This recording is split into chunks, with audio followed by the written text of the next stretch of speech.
From Chicago, where we do try to stand up and be strong like Kev Mo encourages, we welcome all our sisters, our brothers, our friends, our neighbors, all you citizens of the world to yet another edition of Live from the Heartland, also known as Heartland at Home, because we do it from home while we cannot get into the studio.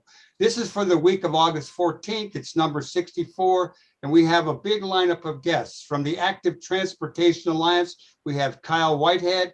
We have the track coach, friend, and now author, Jim Knoedel, and another friend, Carol Friedman, with an update from Vaccine Brigade. Good morning to you, Katie. Good morning, Michael. How are you doing? I'm doing okay. How's your healing coming? Well, my healing is coming along all right. Today, when we're doing this Zoom recording, I am going to actually be out visiting a doctor and see if I can do a little more activity. But I'm doing pretty well, and I'm excited to say that this would be 45 years since this week, since we opened the Heartland Cafe. And tell us a little bit about that opening day, Kate, and what we did to celebrate it. Well, I don't think we have time to talk about the opening day, but we did mark that, as it turns out,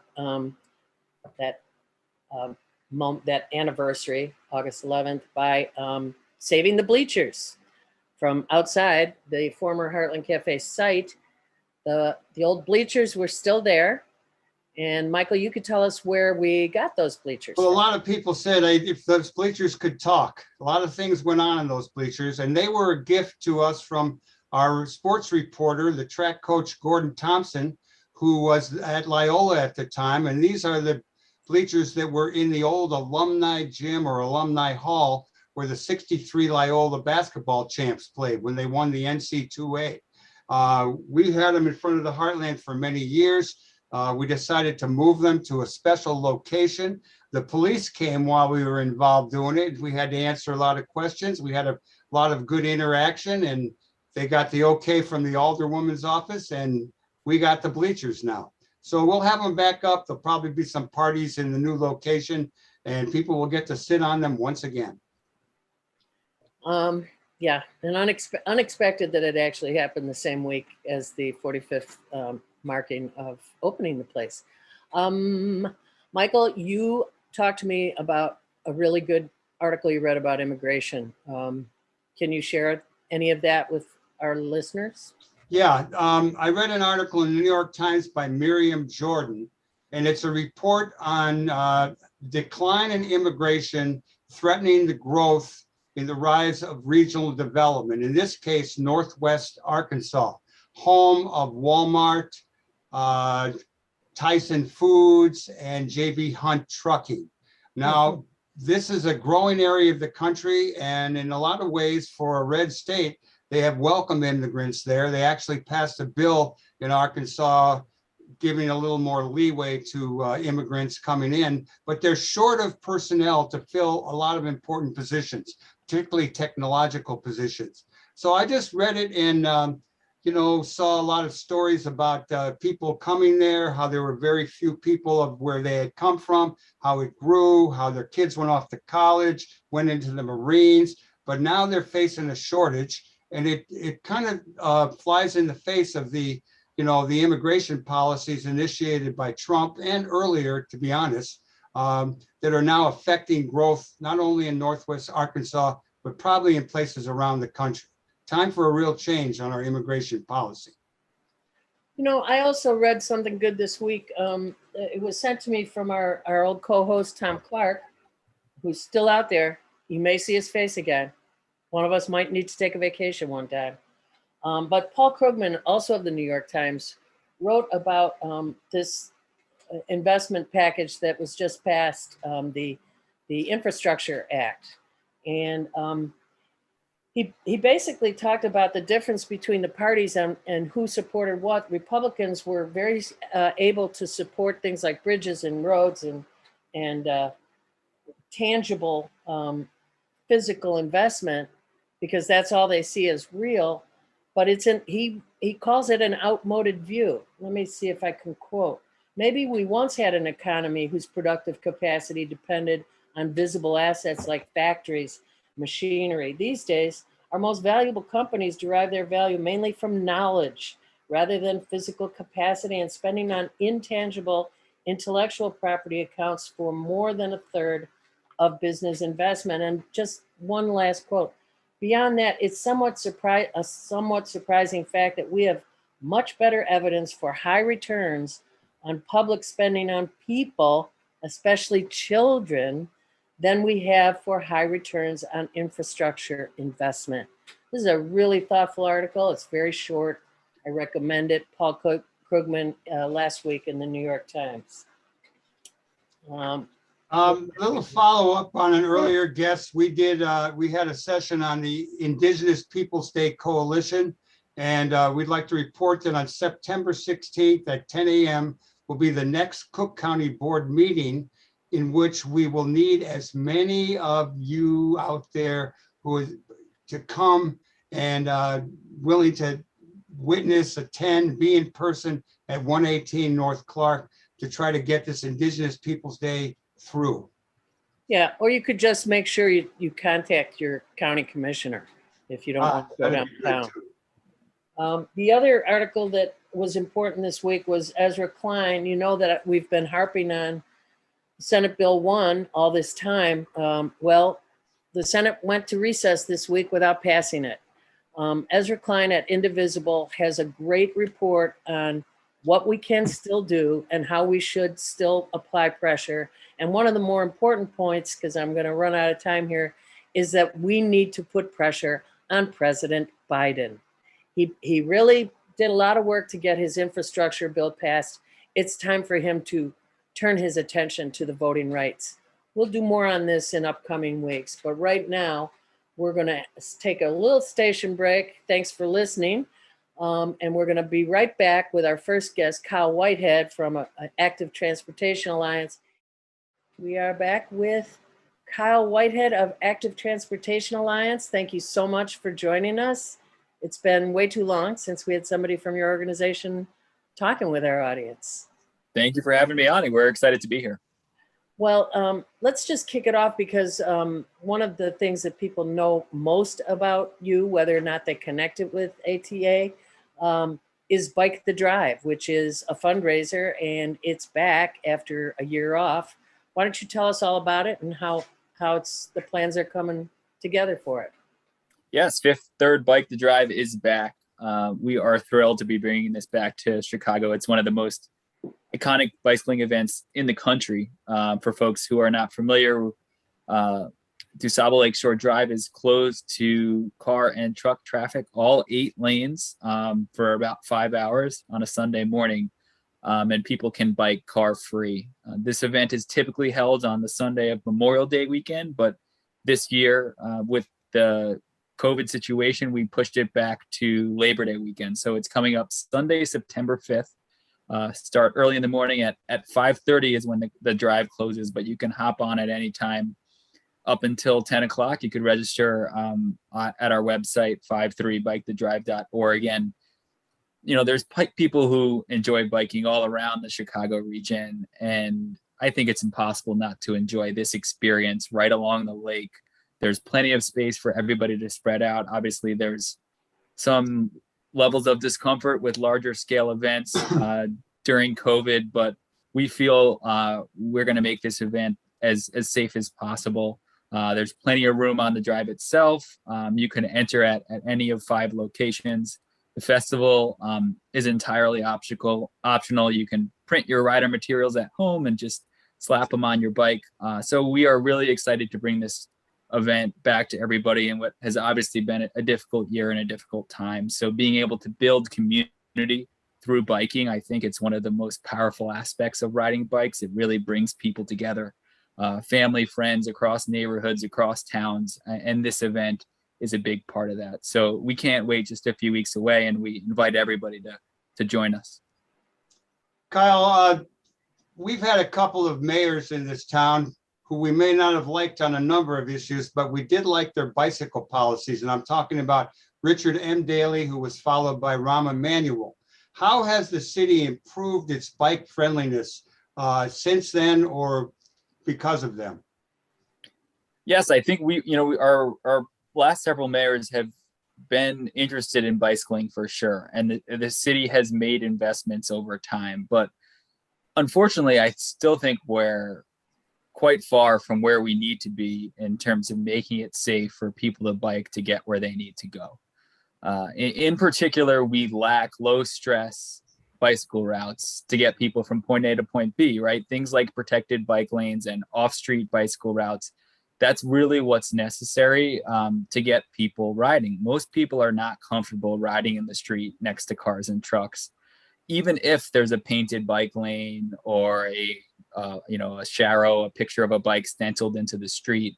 It's still just a very high stress and uncomfortable environment for people. So, going back to the daily days, that's what the city started with in terms of bike infrastructure, just some markings on the street. During Mayor Emanuel's term, we saw a initial rollout of some protected bike lanes and even more marked bike lanes with painted lines on the street.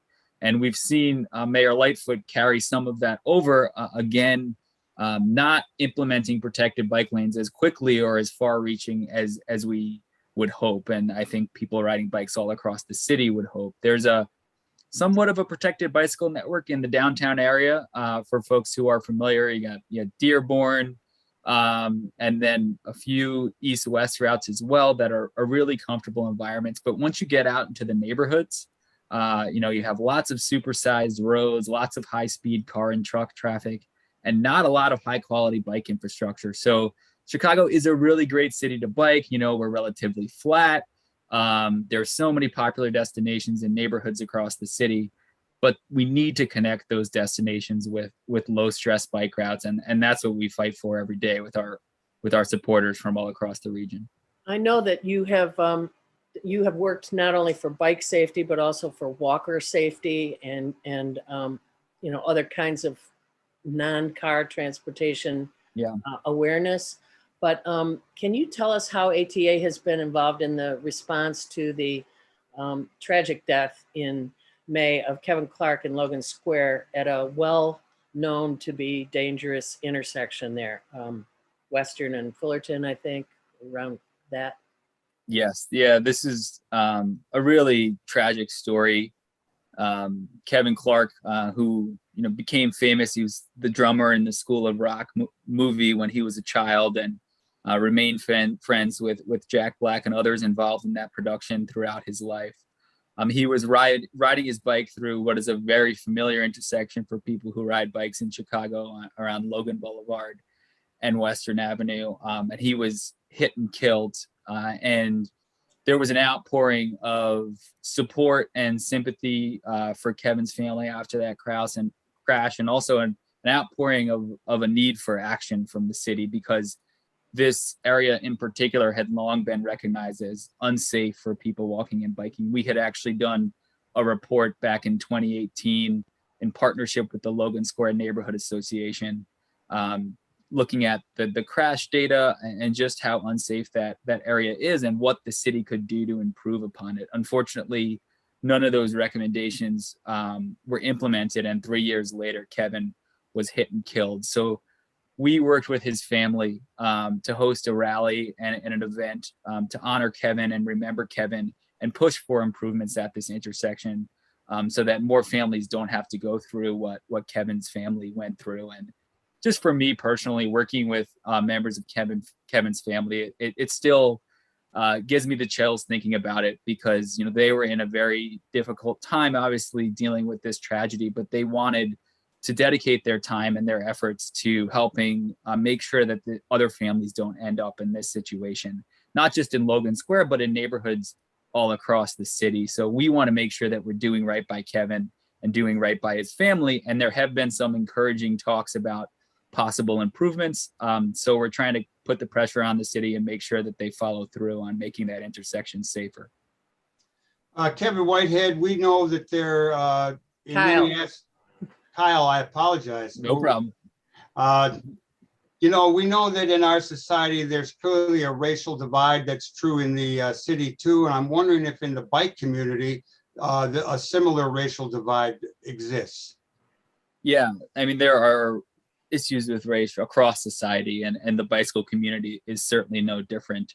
I think, when you look at how this plays out in the city of Chicago, many of the places that are the most unsafe for people to bike are majority Black and brown neighborhoods on the south and west sides, just because of the infrastructure and the lack of infrastructure in these neighborhoods, and also how destinations tend to be further apart, right? There's not as much density, not as many people living close together, and not as much retail development. So you have to bike further to get where you need to go, and you're generally biking on streets that are not safe with high levels of car and truck traffic. So when we're advocating for investment in bicycle infrastructure, we for years have been advocating that the priority should be in those high crash corridors on the south and west side. And within the activist movement, I mean, this is certainly a journey we as an organization have been on, and bike advocates all across the country. We started off as the Chicagoland Bicycle Federation over 30 years ago,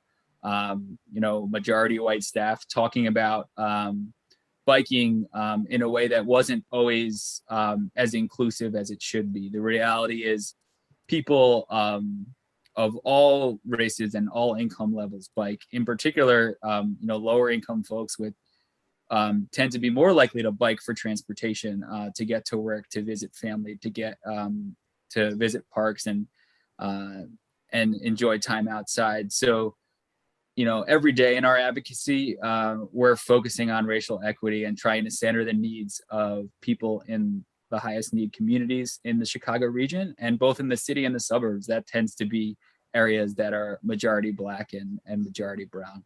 That's great to hear, Kyle. Really great to hear. Let me ask, how has the bike sharing program Divvy affected, for good or for ill, the culture of biking in Chicago? Divvy is one of the best biking success stories we have. I think that there was a lot of skeptics when Divvy was rolled out about what the interest level would be. Would people really use these big blue bikes? And we quickly saw that they were very popular. Anybody who spent time in and around the city knows that they're a really consistent presence. So the system has continued to grow and continued to grow. And right now they're in the midst of a final stage of expansion that will reach all 50 wards and all corners of the city. So Divvy bikes will be present. And it's just such a powerful tool for our movement, because it can expose people to biking who don't necessarily want to buy their own bike, maintain their own bike, store that bike. They can hop on one of these Divvy bike share bikes. And it's really practical. Sometimes they're connecting that with a transit trip when they're getting off the train or the bus. Or they're walking with their friends and they realize, hey, rather than getting in this Uber or a Lyft, why don't we hop on these bikes that are right here? And so it's really a powerful tool for our movement, especially now. Divvy has rolled out electric assist pedal bikes. I'm not sure if you guys have seen these or tried these out, but they have small batteries mounted on the bikes that provides an electric assist while you're pedaling. So it's not like a throttle or a motorcycle or anything like that. But when you start to pedal, you feel a little bit of a boost. So it helps you travel longer distances without exerting quite as much energy. And what we've seen in Chicago and cities across the country is that these e-bikes are incredibly popular. So it helps even more people get on the bikes and try them out. So we need to continue to grow Divvy, and that's in process, but we also need to give people safe places to ride. And that goes back to what we were talking about earlier. It's about access to bikes and also access to safe places to ride. So we need to increase our investment in bicycle infrastructure so that people who are on Divvy bikes can ride those bikes in safe bike lanes. How has the pandemic affected bike riding? I mean, it seems like a lot more people went after getting a bicycle, and there was a shortage of them to be had. Yeah, there was a bicycle boom. I think everybody has seen that and experienced that. I have been trying to buy a bike, my partner and I, over the summer, and it took us several months. Wherever you go, they tell you we don't have any bikes, and we're not sure when they're going to get in. So from that aspect, there was disruptions to the supply chain. There was lots of interest in biking, and people couldn't get access to bikes. Again, I think that's why something like Divvy Bike Share so important. I also think during the stay-at-home order, in particular early on in the pandemic, we again saw how critical bikes are as transportation. People felt relatively safe riding their bike to get where they needed to go. So yes, we saw, a craving for recreation and open space, but we also saw an increase in biking for transportation. For example, I know some of the most popular divvy stations in the early stages of the stay-at-home order were near hospitals and healthcare centers, because we saw that both patients and employees, doctors and nurses, were commuting by bike, and divvy ended up providing free rides to nurses and doctors who were working during the early stages of the pandemic. And I think it's just a good example of what biking means to the city, and how much more we can take advantage of it if we improve the infrastructure and make it safer for everybody to bike. I'd like to bring up a quick, go ahead, Kate. Nope, we're out of time, Michael. Kyle, we got to ask you one more time to tell us how to let people know about Bike the Drive, and our next guest is in the waiting room, so we're going to move on from there. Sorry, Michael. I had two good ones. Save them. I'm sure you did. I'd be happy to answer your questions offline. Right. The website is 53bikethedrive.org to register. Again, the ride's coming up Sunday, September 5th. The sooner you register, the lower the price. So we really encourage people to go ahead and sign up now. And all of the proceeds benefit the Active Transportation Alliance. If you want to learn more about our organization, some of the advocacy efforts we were just talking about, activetrans.org is the website. Really happy to be here. And always happy to talk about how we can grow the movement for biking across the city. We'll have you back so Michael can ask you his questions. Thank Looking you. forward One of to them, it. just, is there still a naked bike ride in town? As far as I know, yes, although we are not affiliated at all with that one. No, I saw it one time. It blew my mind. Okay, on that note, thanks, Kyle. Thanks, Active Transportation Alliance. We will be right back. Hello, Carol Friedman, my fellow. Hi, Katie. My fellow vaccine brigade. Hello. Hey, Michael. Long time. Good to see you. Good to see you. When it started a few months back, we had Peg Dublin on to talk about Vaccine Brigade, and you and I have been present and accounted for a number of things, and you're really doing a lot of work, God bless you, Carol Friedman, on bringing people together. Last week was the second day of canvassing that we've done up here in our neck of the woods. So let's just look at where we are now. Where is Chicago and then the state of Illinois on % vaccinated? Do you know off the top? Yeah, the way I understand it is that Illinois, 74% of people in Illinois have had one shot and 57% are fully vaccinated. And then in the city, 58.9 have one dose and 53.7 have had the whole series. So it's about 54% in the city of Chicago, which is good, but it's not at close to where we want to be. We want to be, at least at 70%. Carol Friedman, now that the large style vaccination events are getting scarcer, how has the brigade and maybe others tried to unearth and connect vaccinations with those still needing and wanting them? Okay, that's a really good question. The vaccination events it's not that they're scarcer, but they're less attended. There used to be hundreds, maybe 1,000 people at an event, and then you get 30. And so then they started cutting back on the events. United Center closed and places like that. But so the way the brigade decided that we need to go where people are at. We can't expect people to start coming to us. So we're actually, we're doing a program of door-to-door canvassing. We're going to parks, we're going to community activities, because that's where people are.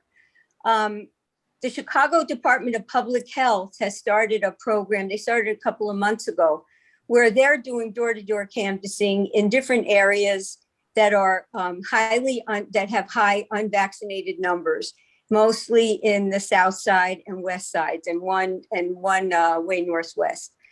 So the brigade started partnering with the Department of Public Health. And we started a door-to-door canvassing program. We're going to 2 areas in Rogers Park. And we believe we're going to also start go to an area go to the High Ridge area. The city actually has access to this amazing hyperlocal data. So they can tell you in this little census tract what the percentage is of people who are vaccinated and not vaccinated. So we were able to use that data to determine which areas in Rogers Park we wanted to go to. And we picked those 2 areas. We've gone twice. We're going to go again this Saturday. And when we go door to door, we try and connect. We talk to people. Are you vaccinated? Do you want to be vaccinated? And if they're not vaccinated, we try and encourage them as much as we can. But we also have, we provide them with information about health centers that are in their area, because you need to give people places where you can get vaccines where they live. People aren't going to be driving 15, 20 miles to get a shot. Right. And we give them information about other providers in the area. We'll help them make appointments. And the city has this great program called Shots at Home now, where you can apply, you can call a number and you can get an appointment that way, or you can go online.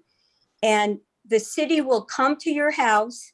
They will vaccinate up to 10 people, ages 12 and up, and you will get a $25 Visa credit card. So, there are some really good programs. And so we're trying to reach people, tell people about these things, and hopefully make the appointments for them, make the appointments so they actually can get a shot. So this week we're going to be in Rogers Park. We're going to also set up at Potawatomi Park. And you should look, if you're down anywhere near there, look for us with our big yellow vests and our Vaccine Brigade t-shirts. That'll be us. Carol, what sort of help do you need, and how can people help? How do they get a hold of you to do that? There's a lot of people out there, I think, who want to contribute in some way. You guys are doing great. How do we hook them up with you? Well, if you want to volunteer, you can go to our website, vaccinebrigade.com. Or you can email us at vaccinebrigade@gmail.com. Very simple. And then we'll give you all the information. We'll tell you, where to meet us. We can give you training, and that's way to connect with us. And in general, if you know somebody, if you're vaccinated and you know somebody who isn't and you think they should be, you need to talk to them. Yeah. I mean, with the renewed uptick in infections in the unvaccinated population, thanks to the Delta variant, right? What do you think our immediate future is as far as lifestyle tweaks? We started the show today for the first time in about 2 months wearing masks again. We wore masks for all of last year when we would start the show, and I find myself wearing masks again. Yep. In ways that I had, maybe not so much a couple of weeks ago. Are we going back to the bad old days of last year? What do you think? Well, I'm not a clinician, right. But the CDC recommends that we all wear masks, even if you're fully vaccinated. I'm with you, Katie. I wear my mask I had put all my masks in a drawer. I thought, I'm done with this. Well, they're back out. Yeah. So even if you're vaccinated, you should wear a mask in an area, they say in an area of high in an area where there's substantial or high transmission. And that includes most of Chicago. Yeah. So today there are 364 cases per day in Chicago. So we can't take that lightly. We have to wear masks. And although it's not mandated in Chicago, but I think we should take it upon ourselves. We go to the grocery store, we go to another, other stores, or we go to a place where outdoors where there are a lot of people, we should wear our masks. So I wear one indoors and in public areas. Scientists are now reporting that the Delta variant is almost as transmissible as chickenpox, and maybe even more severe because it impacts your respiratory system. So we know what we have to do. We have to wear our masks inside, in public places, socially distance, and all those things that we did last year, like washing our hands, don't share food. I think things are still open. We can still take the bus, but wear a mask. But I don't want to think about going back to the bad old days. But I think if we can prevent it, if we can use the mitigation factors, then perhaps we can prevent going back to those days. Carol, thanks so much for coming on and telling us this. The good news that we just heard today is that Lollapalooza was in fact not a super spreader event. Great. They have established that now with 2 weeks having passed and not seeing more than 200 cases identified as associated with that event. So we're learning, right? Yes, Well, we're we'll see what learning. So happens in South remember, the most important thing is to get people vaccinated. Absolutely. The unvaccinated is the most dangerous practice. And trust the experts, not Facebook or social media. Yeah. All right. Thank you so much, Carol, for coming on. Appreciate all Okay, that thanks for you're all doing. the work. All right, And see you soon. See you Bye-bye. out there on Bye. in the campus. Okay. All right. Thanks for listening. We are going to take a very short break. And yay, Jim, welcome. Yes, welcome. Good to talk with you too. We're glad to welcome our friend, the track coach and now author, Jim Knoedel. Jim, I'm going to start off by asking you about your favorite sport, track and cross country. It's like in schools throughout the country, high schools and colleges, but it's never been a very popular spectator sport, except at the time of the Olympics. Tell us about your beloved sport and how it captured your imagination and your life. Well, I tried all the sports in junior high school. I tried football and got hit once and quit. And I tried basketball and sat on the sidelines and broke my arm. And I love baseball, but I couldn't hit it all. Like they'd throw the speed ball by me every time. So it was something that we did instinctively when I was young. When my parents said, literally, when my parents said run to the store, they meant run to the store. And so we'd run to the store and get a loaf of bread or a gallon of milk, and then we'd run back home. So running was natural to me, even though that wasn't my first choice in sports. Didn't you have like a high jump station at your house to practice high jumps? Yeah, we did all kinds of things. Usually at our parents' disgust, but we used to spade up the garden. We would use trim. We'd get it was like 2x2s, pound them into the ground, put nails in them every 2 inches, and then use a bamboo crossbar, and we jump a straddle style into the spaded garden. So that's what we did. But we used to dig holes for golf. My dad I thought he was going to kill us. We broke windows many times playing basketball. We kicked a football through a garage door window. So we did all kinds of things like that. Jim, when did you decide to do this book, A Golden Era, the tale of two runners? And were you inspired by other books about running? And are there some? Films? Give us a little synopsis about your book. Well, I think there's a Once a Runner. It's a book by Parker. The great book, and I think it's Did you say Once a Runner? Once a Runner, yeah. Okay. And he wrote the book in the late 70s. I know Gordon Thompson was living in Gainesville at the same time, and that's where it was written at. But it inspired me at the time, and this was probably back in the late 70s, I would say, something like that. I always enjoyed writing, and it was just like a natural thing to slowly evolve over time. I started writing actually when I was still coaching at UIC, and we'd do a little bit on weekends, a little bit in the evenings. Different events would come up or things I would read, and it inspired me to write it down, put it in a note, and recall some of my experiences. Jim, how much of the book is true? How much from your own experience, from things you observed? And who's your intended audience? Well, I hope that it's a little bit of both audiences. I wrote it for two different eras, and I think the title started from the argument or discussion between eras. Who is the better era? It's the Michael Jordan, LeBron James. It's the Jim Ryan, which is of my era, and Alan Webb, which is of the young era. And so that's a little bit where it started, just the discussion between the two eras. And I think it slowly evolved into a book as I went along. I don't think I really had any intention. I have no background as a writer other than I was a phys ed and a history major in college. So I wrote a lot for history, and that's where I got the writing skills. But it just evolved. And I think if you'd asked me 3 years ago, was I going to do a book? Not really, but it just came to being slowly but surely.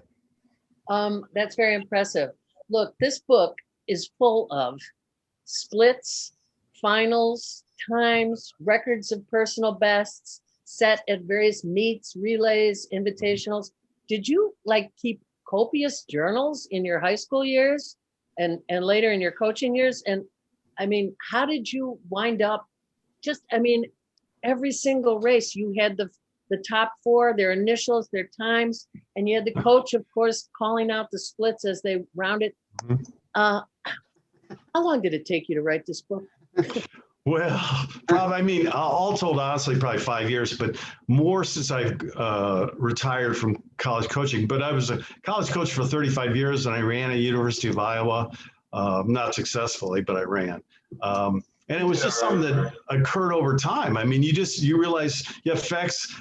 People say you've forgotten more than you would know. And that's pretty much, I've probably forgotten much more than I know. But it's something you pick up over time. But it was such a joy to be able to write. And I think people ask me, like Michael did, how much of it is true? And I always say, not very much, to be honest. Most of it, the experiences of the two main characters in the book are something that I experienced throughout my years of running and my years of coaching. But how much of it is true? Maybe 10, 15, 20%, not a lot. Doesn't have to be. It's fiction. It's fiction. So this is the other thing that I couldn't escape as I read it. As a pre-Title IX female jock, meaning someone who didn't get to play in high school, one of the main effects of reading this book, both generations, both the father and the son, they were completely engaged in running in their high school years. They didn't have time to get in trouble. They didn't have time to get on drugs. They didn't, their running was their life. And for women, who are not in this book, except as the mom or the girlfriend, we didn't have that outlet. And I'm just feeling a little bereft, I guess, after reading a book that is so well founded in what made it work for so many guys through high school, get them through. Deal with the hormone surge, handle it, run, go out and run. And also as a person who did complete marathons, I loved your description of time after time, the final push and where it comes and how quickly should it come in order to pass into the lead, which your guys often won races, I noticed. Yeah. Katie, someone has asked me to write a book about a woman character in the same. There's a coach I know at Eastern Michigan, Sue Parks. Her dad was a national caliber coach, and she's a national caliber coach. But when she was running in the mid 70s to early 80s, they didn't have, like jog bras. They didn't have, just girls' equipment. And so it was so much different. And I coached women in the early 80s at Drake. And so it was, you were second-class citizens, to be honest. You were treated like that by the NCAA. And so it was, I felt bad. And that's why, but when I was in high school, the only sports that women had were softball and basketball, and that was it. No field hockey? Volleyball. No. And in Iowa, we played with 6 women in basketball. So we had 3 offensive players and 3 defensive players, and they could only be in their half of the court. So, and they wore skirts. So You laugh. Jim, you mentioned Drake, and I know that in promoting your book, you were recently at Drake. Tell us what happened.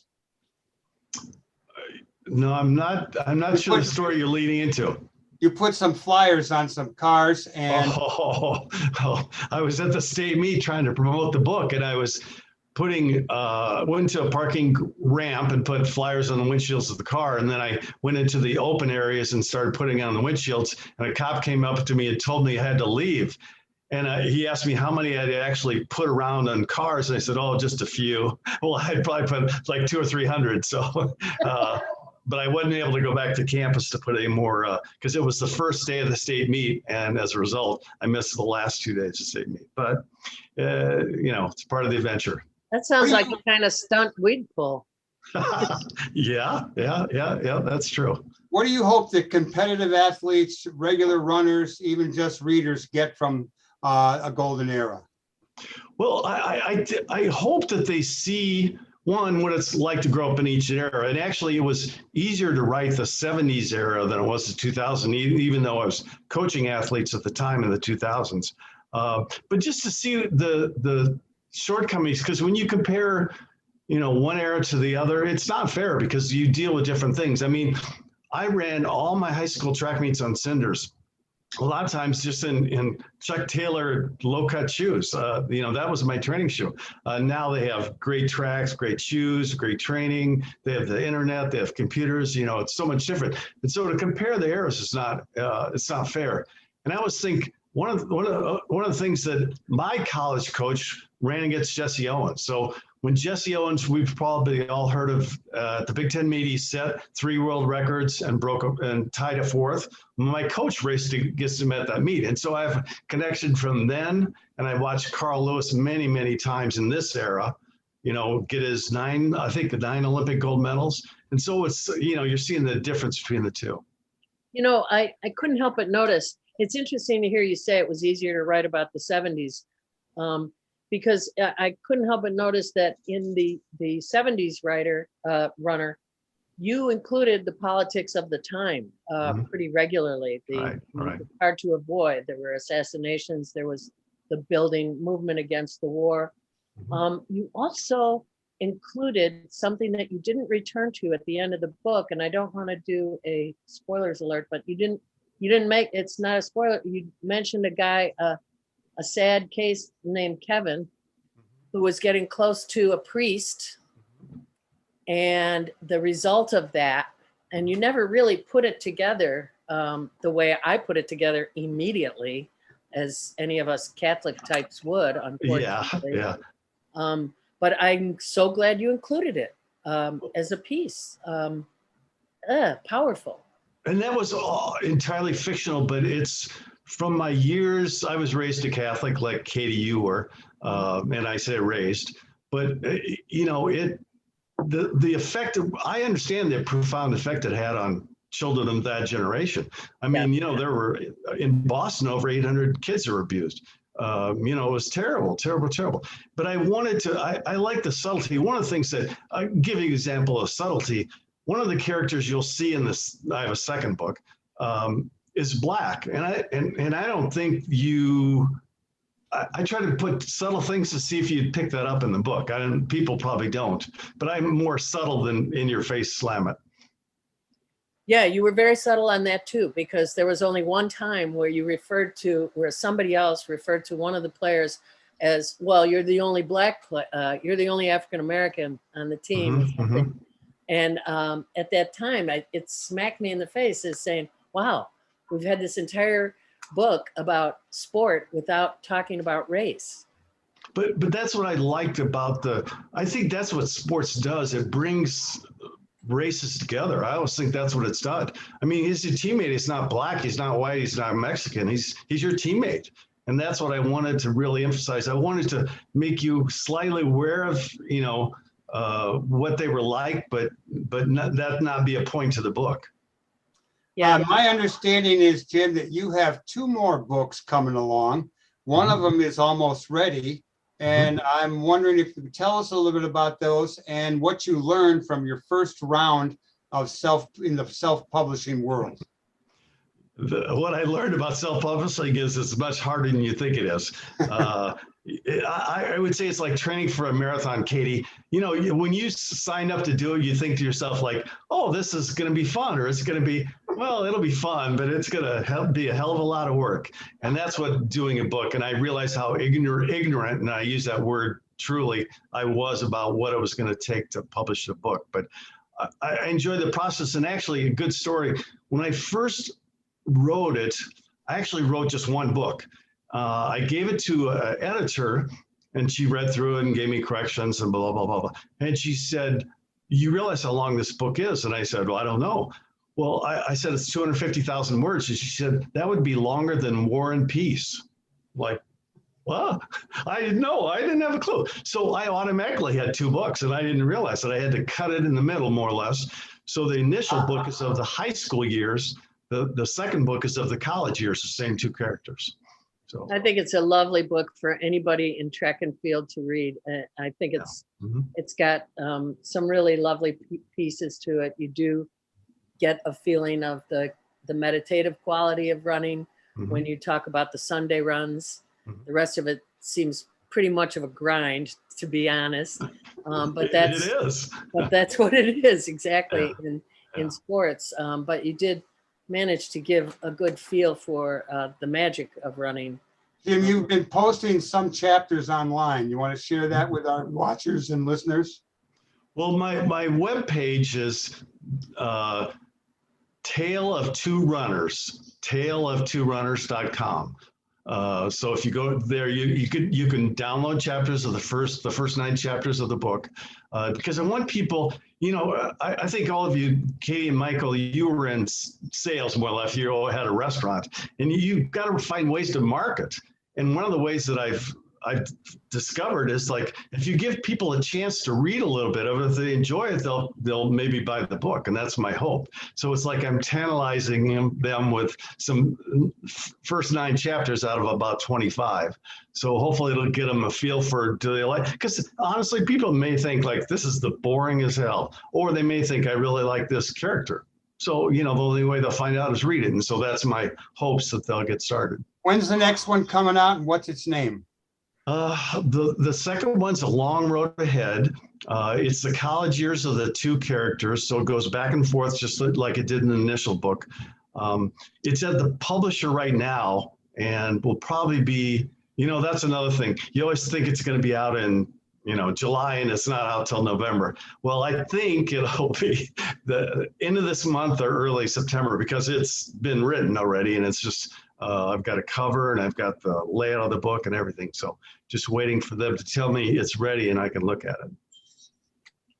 So you know that Michael and I are taking notes as you talk, because we're writing a book ourselves right now. That's good. That's good. And, I encourage people to do that.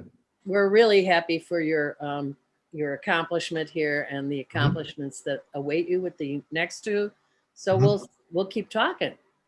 Thank you so much for joining us today. Thank you, brother. Thank you. Thank you. We'll see you soon. Yep. Keep in touch. We'll see you both. Bye-bye. Alrighty. Bye-bye. All right. So that was great. That was inspirational. Read his book. Now for events coming up, the 20th annual Glenwood Avenue Arts Fest happens next weekend, Friday, Saturday, and Sunday, August 20, 21, and 22. We will throw up the beautiful poster that somebody we know made. There are an incredible list of bands, including Funkadacey on Sunday. I hope I'm done working when they are on stage.